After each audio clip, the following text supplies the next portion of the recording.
Good evening, everyone. Tonight is February 8th, 2023. It's 6:03 p.m., and I'd like to call to order the City of Columbus City Council meeting. Our first order tonight will be the Pledge of Allegiance. Please join me if you care to. I pledge allegiance to the flag of the United States of America, and to the republic for which it stands, one nation, under God, indivisible, with liberty and justice for all. Our next item is a consent agenda. Would someone like make the motion to approve? So this is Janet. I will move to approve the consent agendas, item 3 through 7, including the minor edits that you got by email. Thank you. Is there a second? This is Sue, I'll second. We've got a motion and a second. I'll call for the vote. Ron, would you like to start? I can only vote for number 6 and maybe number 7. Aye. Sue, aye. Janet, aye. Rob, aye. And Jesse, aye. Thank you, everyone. Public open forum. Is there anyone in the audience or online who would like to speak at the public open forum? Hearing none, we'll move on to the Planning Commission report. And I believe we have Ron Hanegraaff is going to make the report. Well, a few of the people, council members were at this meeting, and it was kind of a short meeting. But the main topic of our meeting on February 1st was the moratorium ordinance study noted in Resolution 21.29, established on December 29th, 2021, regarding the study of regulations of pet boarding and grooming. Frank, the associate planner, thought it was best that since the council and the commission would be meeting in a joint meeting soon concerning this study, that the 3 newly appointed commissioners should get updated with it. And he went through the process that how we got to this point today. The commissioners, we discussed a few of the issues and stuff like that, but we never went in depth on the study because we were kind of waiting for the council. But Councilwoman Janet Hagelin did make a comment there, and with your permission, Mayor, I'll yield the floor to her to bring up her points on this issue. Very good. So formal. I seen it on TV. Yeah. So the points that I brought up during the Planning Commission meeting was that the way we had left it at the last time we discussed it was that there was a large overriding policy question, and it was pertaining to the licensing responsibility that the city has for a business such as this. So unlike many businesses that want to locate in Columbus, animal facilities, whether it be boarding or training or daycare or grooming, the state cedes the responsibility for licensing to the local jurisdiction, and the county cedes it to us. So it's our responsibility to not only approve a permit from a planning and zoning perspective, but also license the facility. And to license it, that means that we are taking on the responsibility for the health, safety, and welfare of the animals being treated there. When we discussed this in the past, the concern that was raised was that we did not have a way to do that. We did not have staff on hand who could do that. And our animal control officer, when she accepted our city into her contract, she made it clear that she had a very limited capacity. And the reason she was able to do that was because we had such a low number of calls related to strays. She could handle that, but if we had to ask her to do much more than that, she would not have the capacity to take that on. At the time that we were looking for a new animal control officer, we found out that they were very hard to come by. And so hiring someone to do that or contracting with another animal control officer to do that is probably out of the question. We were lucky that she was willing to take us on just for the stray situation. So the question at hand was basically, if we were going to move forward with discussing amending our ordinances for these kinds of businesses, we would have to probably hire someone, and probably not a full-time position. And we kind of left that question as to whether or not we wanted to move forward in that direction. And I think that's what we would likely have to discuss when we do this at a joint meeting. I know that Megan was going to come back with some clarification on what the licensing requirements were, and I don't know if she's had a chance to do that or not, but so the concern that I brought up is that before we get deep into the discussion of performance standards and building codes and what zones we should allow this in, we should probably answer the question of the licensing first, because if the answer to that is we don't have a way of doing it, then probably we don't have, we shouldn't be considering where we could allow additional businesses like that to locate, because the part that we were being held responsible for, we couldn't carry out. Thank you. Anything else? No, that's kind of the tip of the berg we were talking about, the iceberg, that we're not going to resource it. What are we going to, Right. why do we have it? In fact, that was a question. Do we know how many areas we have that as uses? I mean, for grooming, dog grooming, is it just on the freeway corridor, or is it down to CI too? I could not tell you where what districts that particular use is in, or how many districts it was in, but the use would have been dog daycare. It wasn't for grooming and training. I know training is not anywhere in the Freeway District, but it might take a text amendment, but that would be an outcome of the findings to change the ordinance, to take it out of whatever districts that it's in or currently in, and then to make a caveat, because I think the direction would be that you would not want to make Muddy Paws non-conforming. I think you would want to Correct. maintain that they are a conforming use. Right, so we would probably have to do the carve out like we've done in the past. So yeah, I think the question that we were left with at the end of your meeting was what we needed to do to answer the questions of the moratorium, so that we could answer the questions of the moratorium and then close it out and then amend our ordinances accordingly. So I know, Elizabeth, I think you were looking for some direction for staff to go forward to do, to prepare a response to those questions that we could then discuss at the workshop. Yeah, so what we're looking for is direction from the council to prepare findings for the study. And in the findings of the study, it would talk about licensure and the delegation to the local city, in this particular case for doggy daycare.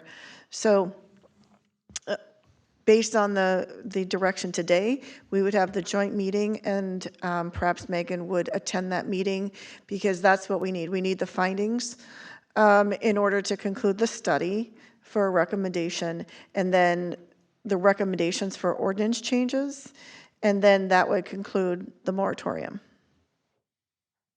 And you would like that motion today, or you would like,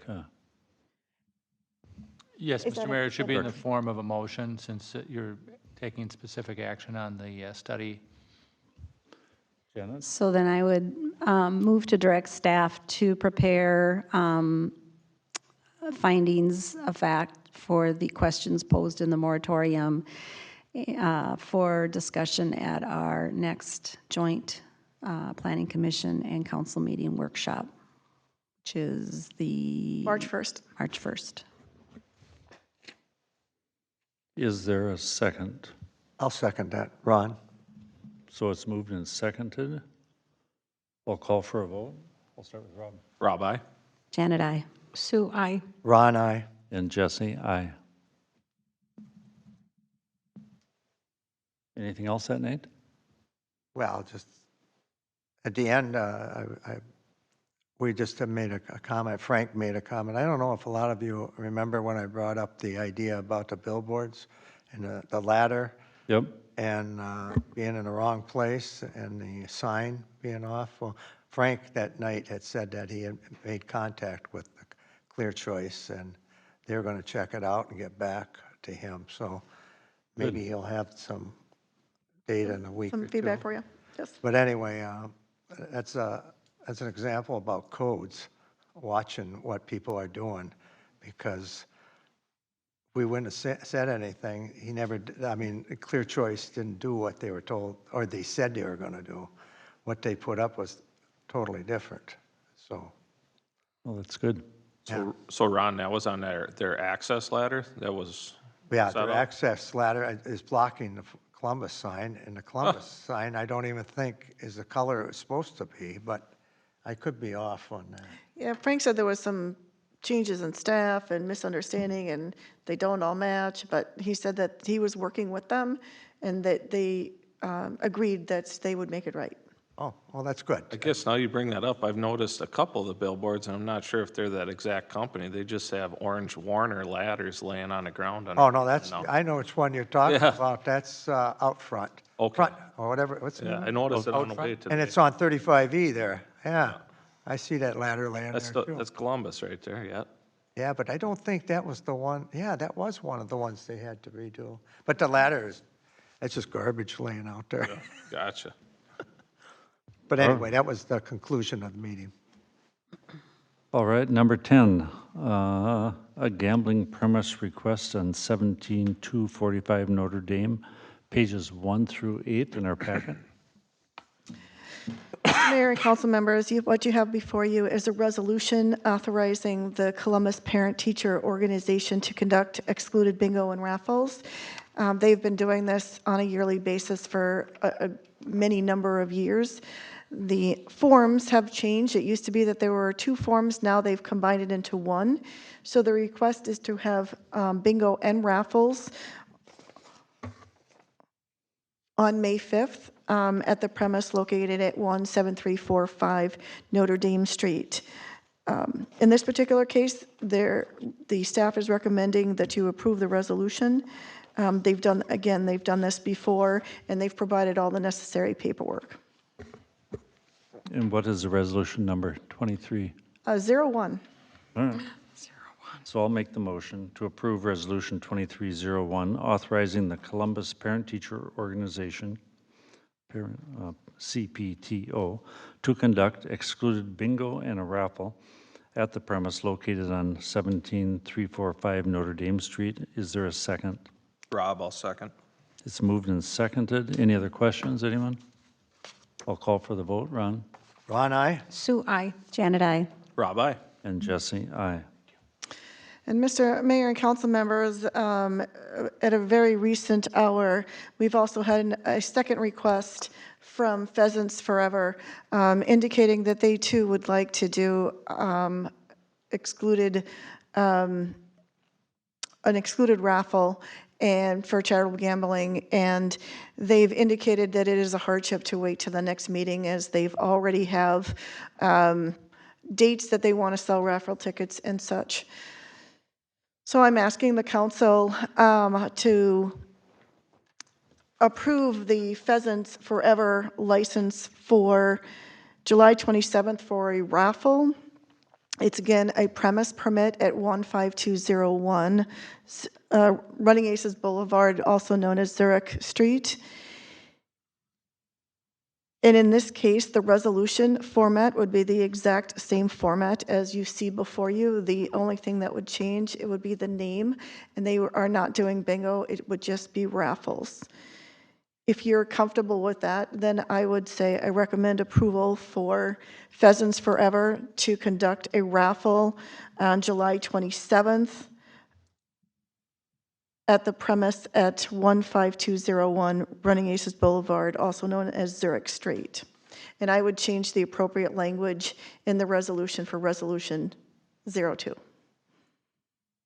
So, quick question on that, is that for the Anoka County? Is that Anoka County's chapter? It says Wright County, Minnesota Pheasants Forever chapter. Okay. I think that's the whole metro area. I think Yeah. the headquarters are Wright County. And you, Elizabeth, you have the completed application? I have the completed application and all the documentation is in order. Okay. That's pretty cool. They chose our area too. So I'll make the motion. I can't repeat all that. It's in the record. All right. Is there a second? Second, Rob. So it's moved and seconded. I'll call for the vote. Ron? Ron, aye? Sue, I. Janet, I. Rob, aye. And Jesse, aye. And now are we done with the raffles and the giveaways? We'll move on to number 11, the Minnesota Revolving Loan Program Policy, pages 9 through 13. Elizabeth, you're the expert on this, so would you fill us in, please? Mr. Mayor and council members, in 2018, the city participated in a business subsidy program sponsored by the Minnesota Department of Economic and Employment Development, which is DEED. And in that process, Bear Home was the partner that we partnered with along with DEED to allow them to have a loan in the amount of $964,500. And at the time, the program allowed a 0% loan with the assistance of the city as long as they produce 60 jobs. And the jobs had certain criteria as far as wages, number of hours, and all of that kind of criteria. At the time, they had 2 years to accomplish this, but in the midst of all of that, COVID happened, and the state legislature realized that in order to grow jobs, that wasn't the atmosphere to grow jobs. And so legislature granted an extension. And so that extension was granted, and in December of last year, that's what the extension was through. Bear Home submitted all the paperwork to the state of Minnesota. The state of Minnesota reviewed all the paperwork, indicated that they met all of the requirements for the employment criteria. They had to turn over payroll records and also a listing of all employees. So the state actually did that audit and completed it and indicated to us that it was complete. Last week, they conducted an audit of our paperwork and all our files. So we went through all the files, and there was one thing that was missing, and that is the guidelines under which we would administer the business revolving fund. So part of the business subsidy program is that the city that hosts the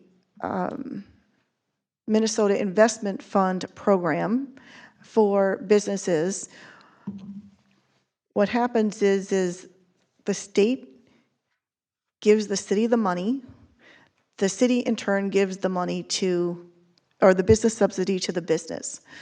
The business then pays the city, who pays the state. So we have been the middleman, we have been the host of how the funds go. So literally, that's how it goes. The state gave us the initial money, we gave the money, the loan to Bear Homes. Bear Homes has a payment plan, they pay the city then pays the state. As part of that program, the city gets to retain $100,000. And in this case, we have the $100,000. It's in a fund, and it is an independent fund, and that fund can be used for certain purposes. In this particular case, the guidelines are, or the state guidelines are on page 11, 12, and 13. The state requires us to adopt a policy and guidelines to administer this business revolving loan fund. During the audit, this was the only piece I did not have. I did not have a City of Columbus guideline for using this $100,000 because we haven't really administered it yet. So I asked them if we could adopt their general purposes and guidelines as our policy. And they said yes, because you don't have a choice. You have to embed these guidelines and purposes regardless. You can't have anything less than this. So I'm asking the council tonight to adopt the general purpose and guidelines for the revolving loan fund for Columbus. Its purpose and goals, eligible expenditures all the way through data privacy, and then in the future, we will add any operating guidelines at a city staff level. So I would ask that you delegate the actual operations of the loan to the city staff. And again, it's not a policy issue. The policy issue would come to the council. Operating guidelines, in other words, payment plans and all those sorts of things would be operations. So question on this, is this just for that $100,000 that we have left? So these are the guidelines in which we use it to be spent? Correct. The $100,000 has the state has guidelines that you have to adopt. Right. And then you can adopt more guidelines. But you have to adopt theirs.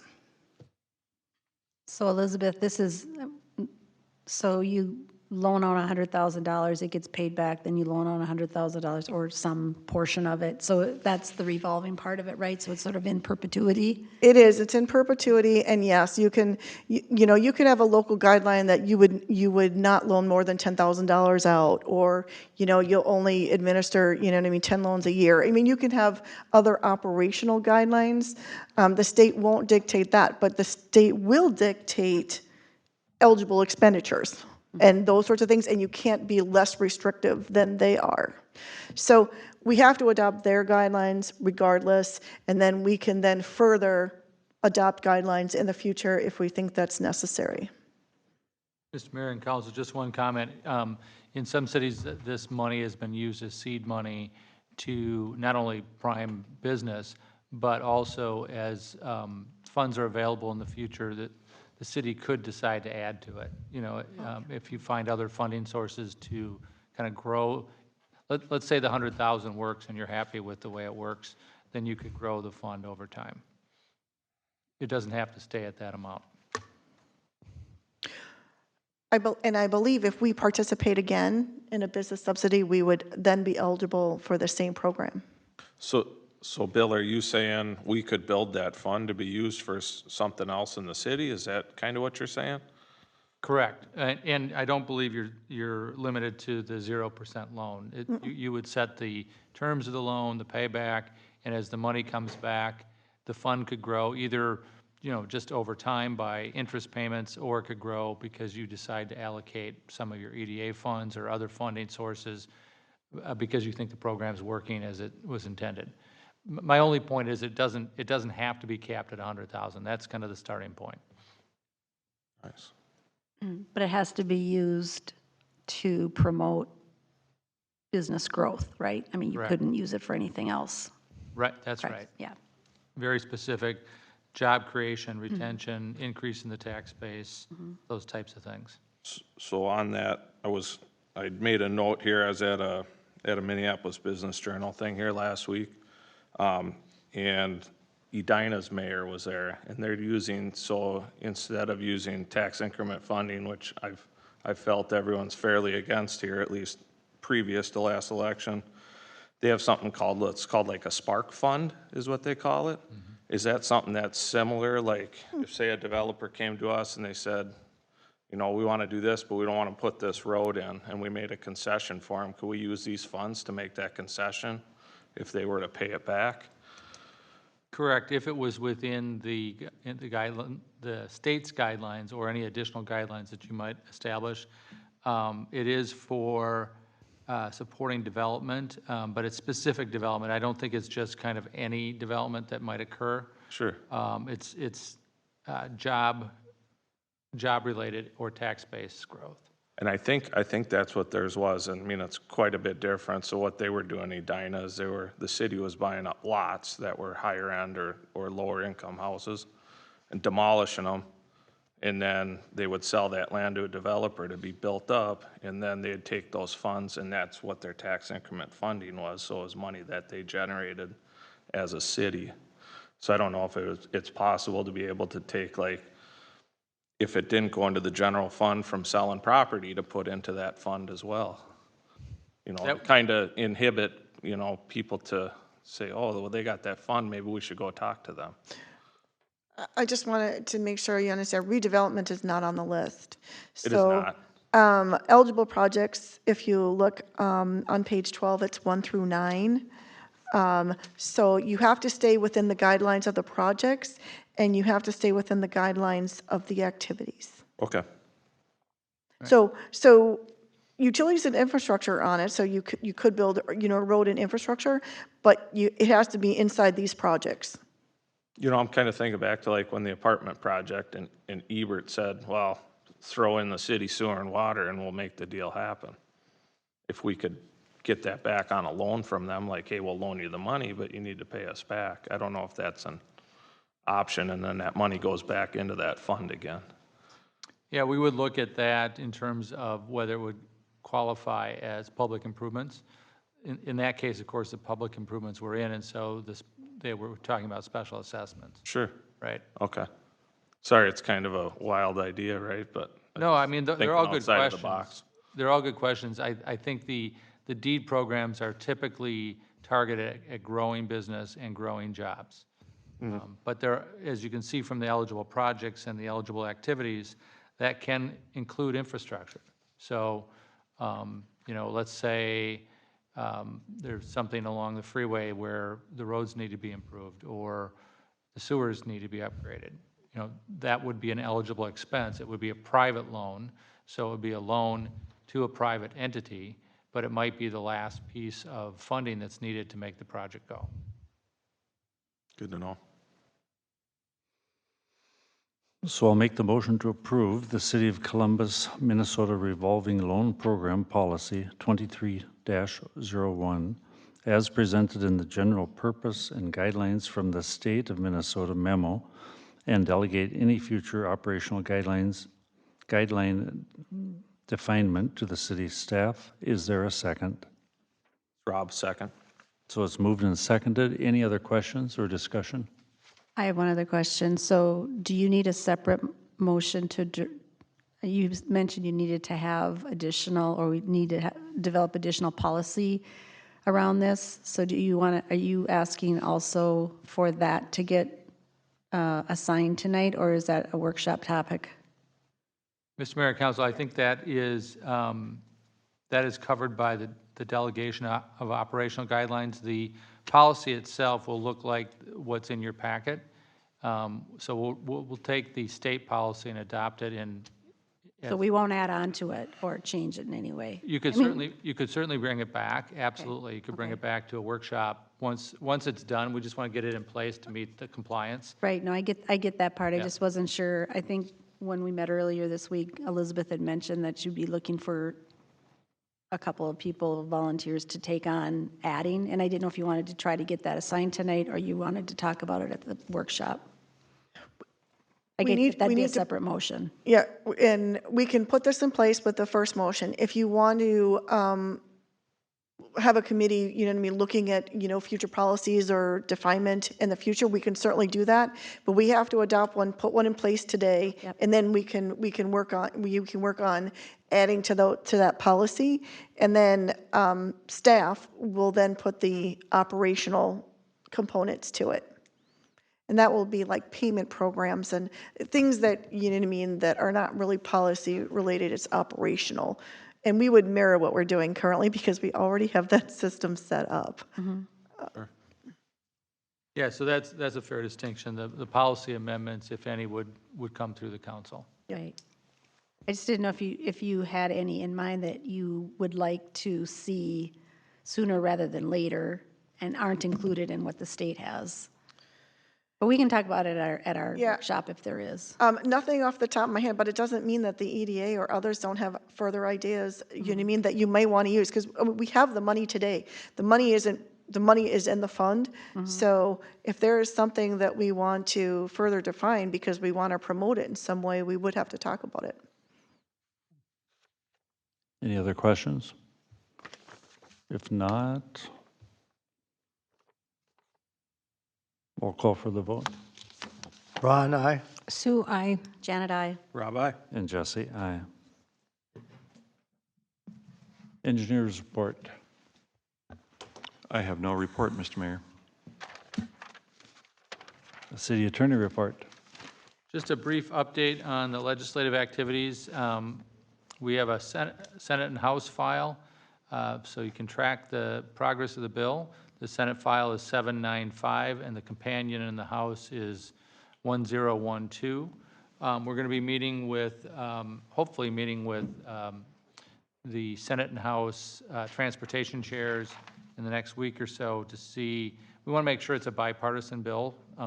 Obviously, with change in the leadership in the legislature, we want to make sure that it isn't just supported by one party or the other.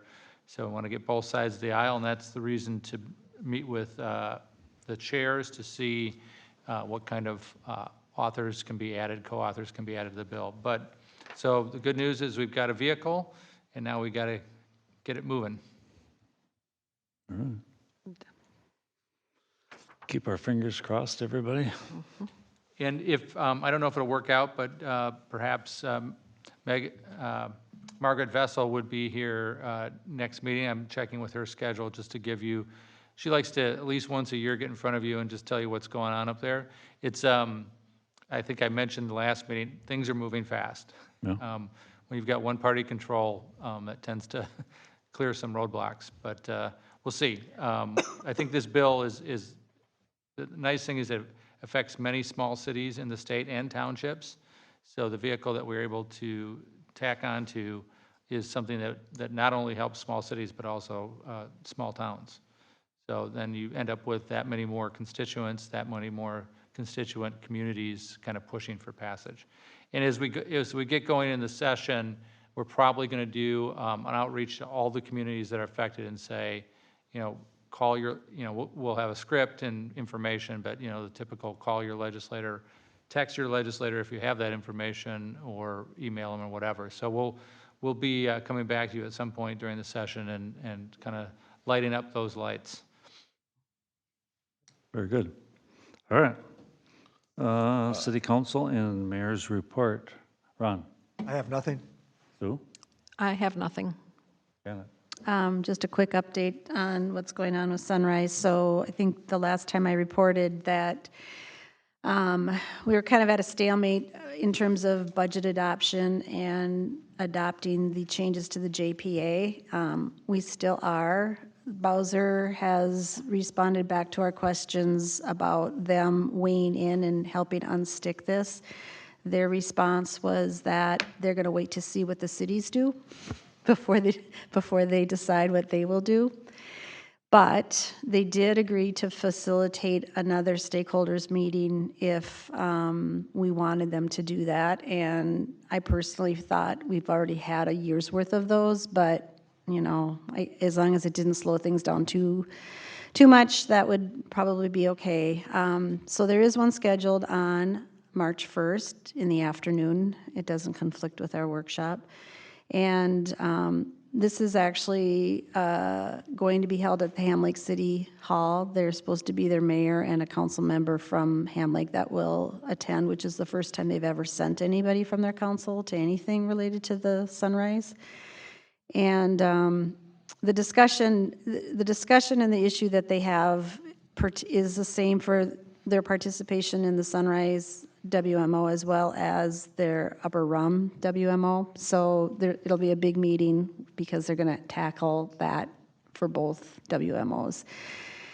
What I was ready to do tonight before they had decided and got that meeting was going to happen was to ask whether we should discuss moving forward with withdrawing from the JPA, which would really force the hand of Ham Lake. And I think that as long as we have this meeting scheduled in the fairly near future, it would probably be smarter to just wait to see how that plays out. But if we don't make any progress there, then I probably will be coming back. As well as the two other communities have indicated to me that they would do the same with their councils. So stay tuned. I guess we'll know more after the March 1st meeting. Keep your fingers crossed, right? Well, it'd be nice if it just got resolved and we could move on, that's for sure. All right. Rob, anything? No, just building off kind of what Bill was talking about on politics. I just wanted to touch on, I texted Elizabeth last week, but I was able to talk to Governor Walz this last week. Just in regards to, yeah, I had a few of his minutes, so I talked to him about the small cities thing we're facing right now in our internet infrastructure. So I wanted to throw those plugs in there, and then I'm going to be meeting with our senators and such to throw a plug in their ear as well. So I just wanted to touch on that. I was at that improved water infrastructure bill passing, so it's a pretty cool deal, so. Did he offer any support for us? He actually, I don't want to, I'll tell you after what he said.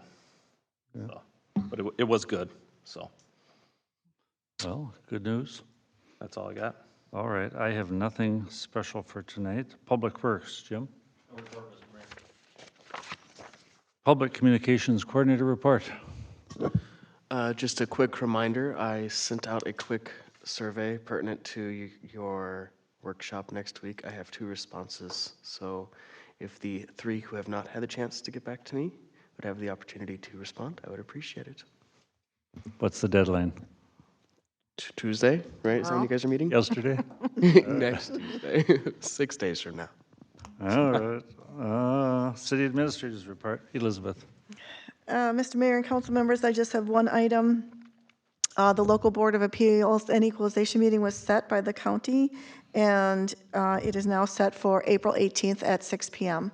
So mark your calendars. We had given them 2 dates, and this is the date that came back.